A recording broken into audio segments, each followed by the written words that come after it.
sabemos que muchos en nuestra comunidad hispana en Texas enfrentan incertidumbre, miedo y desafíos que parecen insuperables. Ser inmigrante no es fácil, pero también es sinónimo de valentía, trabajo duro y fe inquebrantable. Cada día, millones de hispanos se levantan con el firme propósito de construir un futuro mejor para sus familias, con esfuerzo, sacrificio y amor. En cada historia cuenta. Queremos recordarte que tu historia importa, tu esfuerzo vale y tu futuro no está determinado por el miedo, sino por la fe y las decisiones correctas.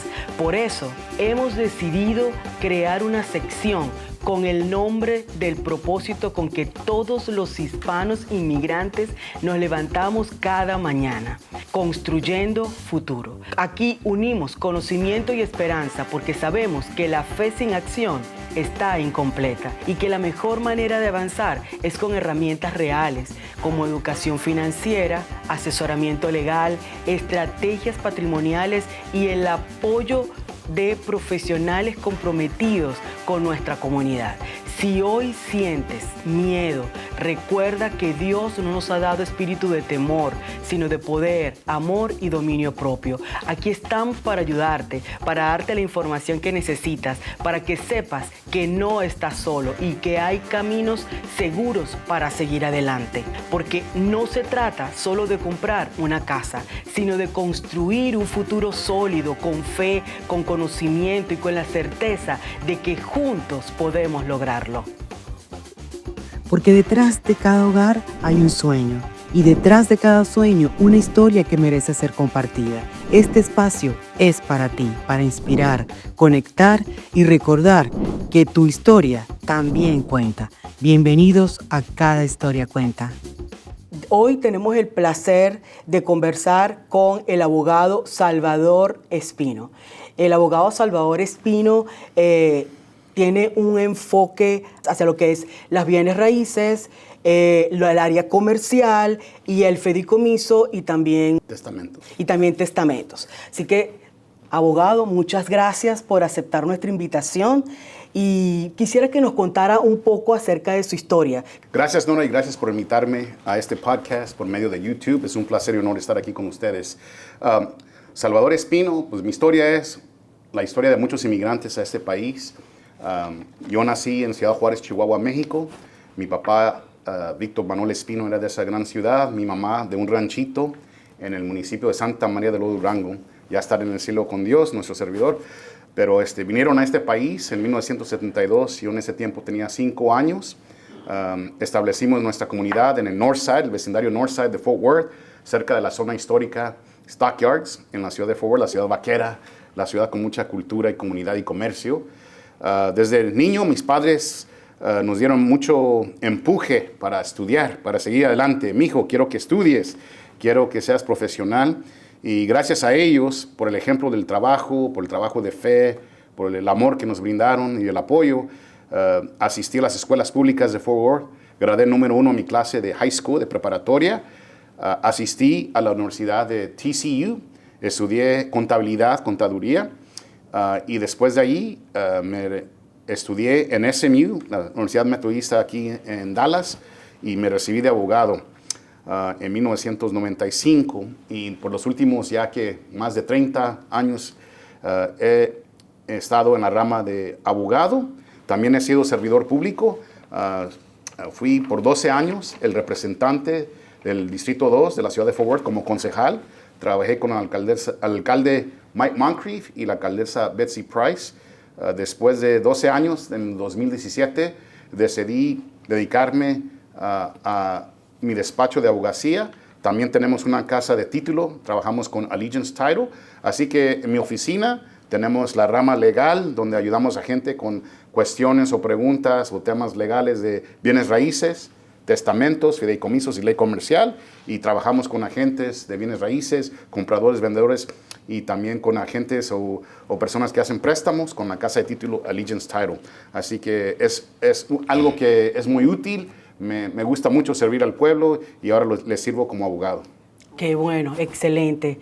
Así que bueno, no pudimos tener un mejor invitado para esta sección, ¿verdad? Abogado, tenemos una primera pregunta entre varias, porque muchos clientes a veces se confunden acerca de lo que es un trust y un fideicomiso. O sea, ¿cuál es la diferencia entre el trust y el fideicomiso? Bueno, aquí en Estados Unidos la palabra trust indica fideicomiso, pero mucha gente, ¿qué es un fideicomiso? ¿Qué es un trust? Simplemente un trust existe como una entidad distinta, o fideicomiso es igual, vamos a usar, yo voy a usar la palabra trust porque es lo que se usa aquí en Estados Unidos. Un trust simplemente es una entidad legal donde hay una persona, un creador, el otorgador pasa título de bienes al trust por medio de un administrador, un fiduciario, para beneficio o uso de beneficiarios. Digamos, Salvador Espino Family Trust, el fideicomiso de Salvador Espino. Yo a Salvador Espino transfiero mis casas al Salvador Espino Family Trust. Mi esposa es el trustee, la fiduciaria administradora, y los beneficiaries, los que son beneficiarios son mis hijos. Y lo bonito de ese arreglo es, si yo fallezco, hay otra persona que le llaman el administrador sucesivo, successor trustee, que se encarga de seguir adelante con disponer de la propiedad. El beneficio de un trust, de un fideicomiso, es evita hacer un testamento o legalizar un testamento y sigue esa entidad distinta de la persona. Y es una técnica que se usa para planificar cómo manejar sus bienes y también cómo manejar los bienes si uno fallece. Excelente. Gracias por estar aquí, abogado Espino. Y entonces, ¿es mejor utilizar un trust, un testamento o ambos? Depende de la situación de uno. Si uno tiene hijos menores de edad, se va a necesitar un testamento, porque claro, si algo le pasa al esposo o la esposa, ¿quién va a ser el guardián, el tutor de los hijos, verdad? Y en ese caso se necesita un testamento. También si uno tiene muchas inversiones, hay que combinar el uso de un trust con un testamento, porque depende de qué tanto tiene uno de activos, de bienes, a veces se establece un trust para manejar esos bienes y luego cuando uno fallece, a lo mejor es necesario también, lo que no se ha puesto en el trust, se dispone en el testamento, ¿verdad? Así que depende. Si uno no tiene muchos activos o bienes, a veces es mejor usar un living trust, un trust donde dice, mientras que yo vivo, yo soy el encargador, administrador de ese trust, pero cuando yo muero pasa esta persona y esa persona dispone mis bienes de esta manera, porque aquí en Estados Unidos, cuando uno muere con testamento, se tiene que legalizar. En inglés, la palabra o el frase es admit the will to probate, legalizar el testamento. Porque un testamento es un documento válido, pero no tiene efecto hasta que uno lo legaliza, ¿verdad? Legalizar simplemente es comprobar que es un testamento válido, que el testamento refleja las intenciones de la persona que murió y que la propiedad que está describida en el testamento se dispone como la persona que murió dice, ¿verdad? Entonces hay un proceso que se llama legalizando el testamento y depende de qué tan complejo es la situación, se puede tardar de 4 o 6 meses para legalizar un testamento y uno puede gastar $2,000, $3,000, $4,000 de abogado para legalizar un testamento. Con un trust se evita eso porque un trust también es privado, es un documento privado. Lo único que se registra públicamente son si uno cambia título de las propiedades de bienes raíces por escrituras, la deed que le dicen, ¿verdad? Entonces, eso es lo único público, pero un trust es un documento privado. Un testamento, como va a corte testamentaria, es un documento público, ¿verdad? Entonces, es otra de las distinciones entre un trust y un testamento, y a veces se utilizan los dos para planificar bien lo que uno quiere hacer con sus bienes. Y luego hay otras técnicas. Por ejemplo, si nomás tengo una casa, yo puedo en una escritura decir, si yo muero, esta casa pasa a tal persona. En inglés le dicen transfer on death deed, en español es escritura por cambio de título a fallecimiento. Es una técnica también que se puede utilizar para evitar legalizar un testamento.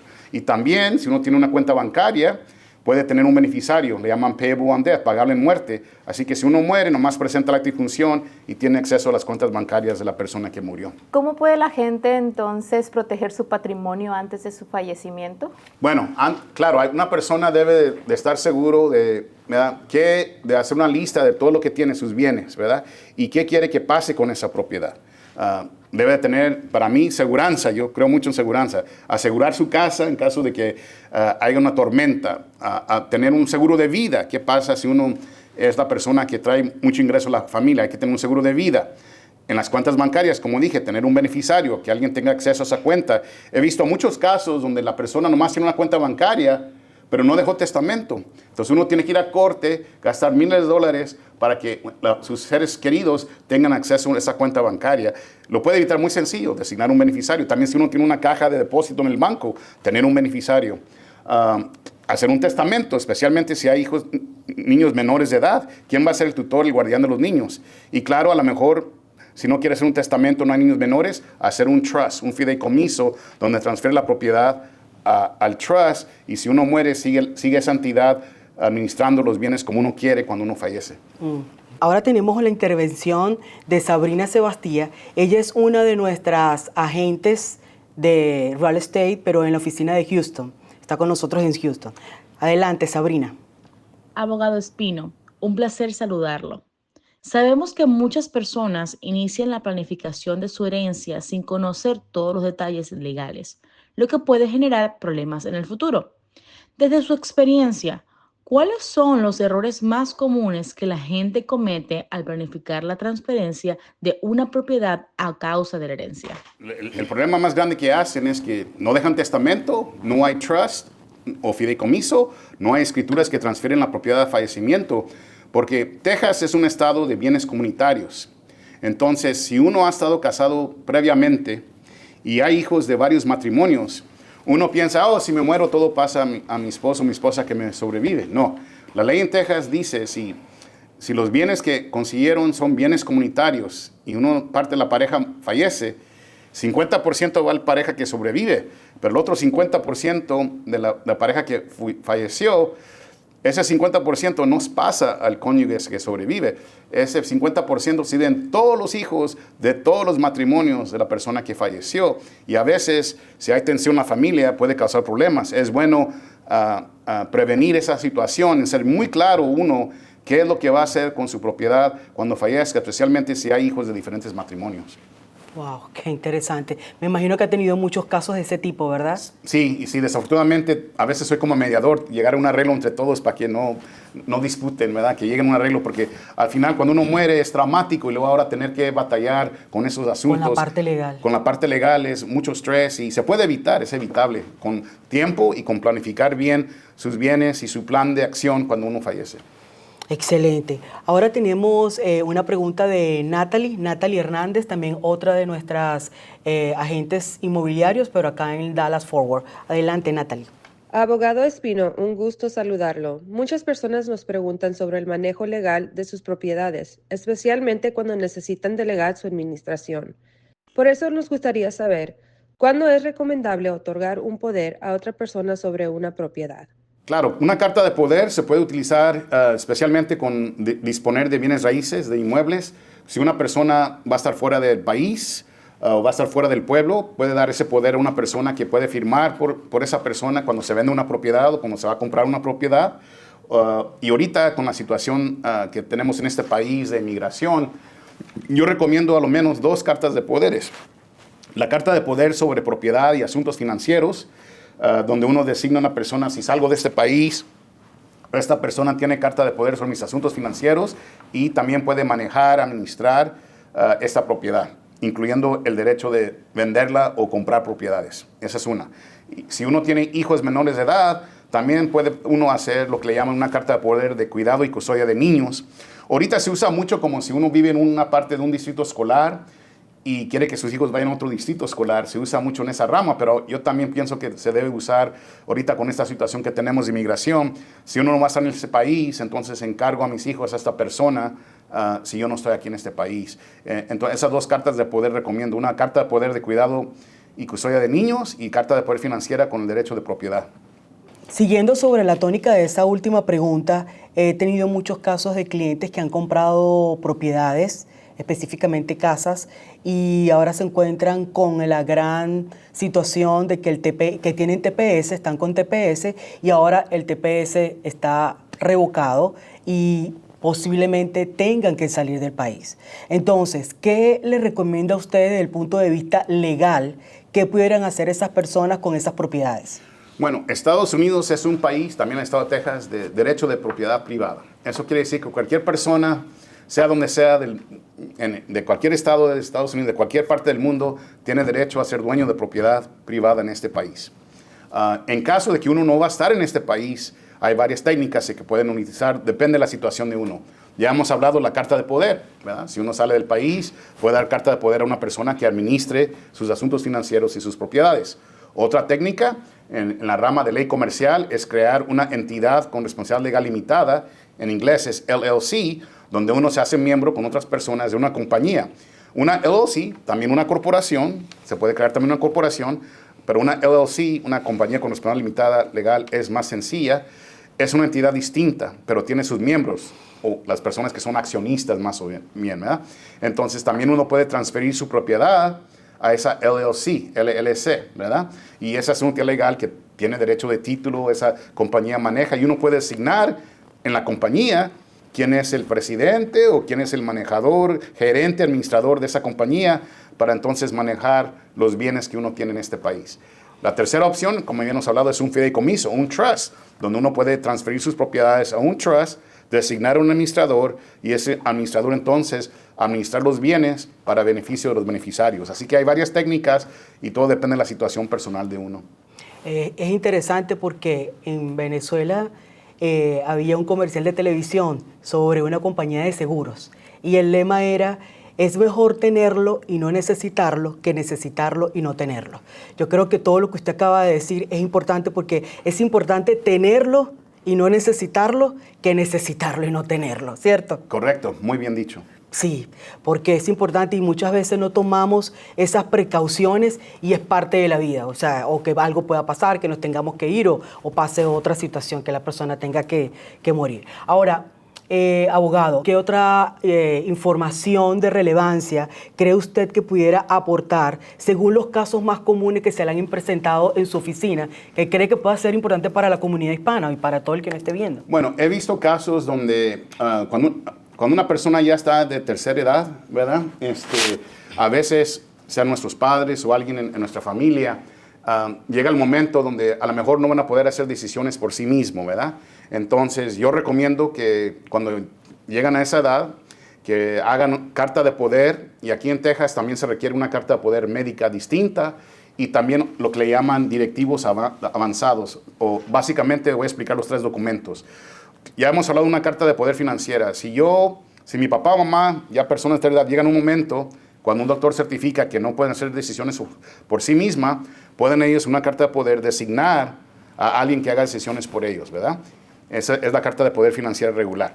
También puede llegar un momento donde ya no pueden hacer decisiones médicas por sí mismos, entonces ellos también pueden designar a una persona que hagan esas decisiones médicas por ellos, ¿verdad? Claro, se va a necesitar una carta de un doctor certificando que ya no pueden hacer esas decisiones ellos mismos, y claro, en ese caso puede ser están en un coma, le has pegado la demencia o Alzheimer's, ¿verdad? Por eso es bueno tener esos documentos. Y el tercer documento es muy importante porque cada quien tiene su fe y llega un momento donde se tienen que hacer decisiones difíciles. Yo perdí a mi papá y mi mamá.